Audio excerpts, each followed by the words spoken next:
Lakers had the lead at the half. Denver comes back and wins it again. They're down 3-0. Is it over? It's been over. And first off, we will get into basketball in a second. What was that? But when you have 0 points in a ball game, and I don't know if he's on his cell phone, I don't know if he's eating snacks, I don't know what the hell it is, but I'm sitting up here on national TV saying that I am the former player that typically 90% of the time defends the players and tries to talk about what it is from the player position. But while you are in a playoff matchup, a battle, even if there is 3.5 minutes left to go in the game where you're down and your team is out of it, you still have one more game left to go. You still believe, having LeBron James on your damn team, that you can come back and win any series.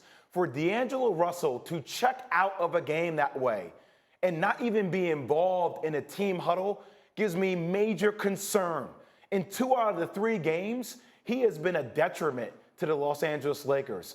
And if you have a team with LeBron James and AD giving you their all, and then you have your starting point guard, Brian, in a situation where he is not even involved in a team huddle, they're going to lose this series, in my opinion. But if I'm Rob Pelinka, if I'm the Los Angeles Lakers, I'm looking at stuff like that, considering the way he played last year when they got swept.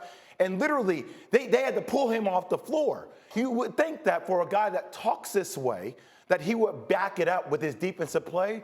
But to me, his ceiling is nowhere close to where his floor needs to be, because his floor is extremely low. His ceiling is high, but not knowing what you're going to get defensively from a guy like D'Lo, for him to be checked out in the game that way, I don't want him on my roster. I don't want him to be a part of my team, because I want everybody pulling in the same direction. And when things get hard, if you're not willing to lean in more, I can't have you be a part of what we're trying to build. It was so surprising because going into it, he says, I've been dominating this season all year long. So for me to have a game off when everyone's watching, of course, it's going to be magnified. You see what I did in the second game. I'm going to be looking forward to doing this in game 3.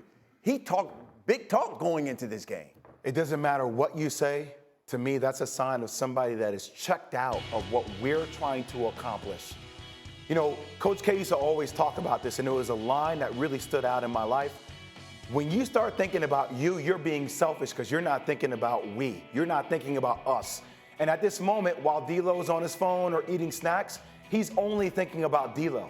He's not thinking about the Los Angeles Lakers. He's not thinking about them being in the gauntlet, them being in the trenches. He's quit on his teammates. Wow. And if you're LeBron James, you see that. And by the way, the Lakers have a history of sometimes throwing people under the bus. I'm not sitting up here saying that all this is on D'Lo, that this is his fault that they're losing.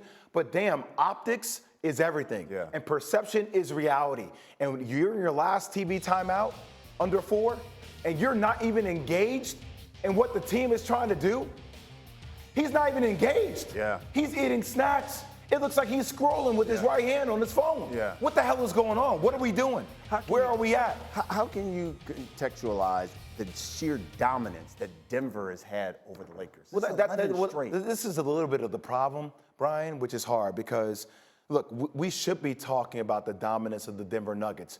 I think everybody, if you've been paying attention to basketball, you knew that this was a matchup nightmare for the Los Angeles Lakers. I think the Lakers would have matched up against a lot of other teams, OKC, Phoenix, even Minnesota, better because of the physicality that they would have had. But I think we're seeing something that is diagnostic. That's what we're witnessing. And the one thing that you never really are concerned about with the Denver Nuggets that we sort of are with the Boston Celtics is you don't really see sloppiness in the way they play.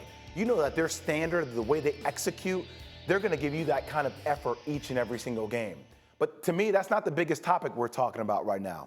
We're talking about a starting player, point guard for the Los Angeles Lakers, who is completely checked out in a must-win game at home, regardless of whether they're down 7 or 8 points with 3:47 left to go in the game.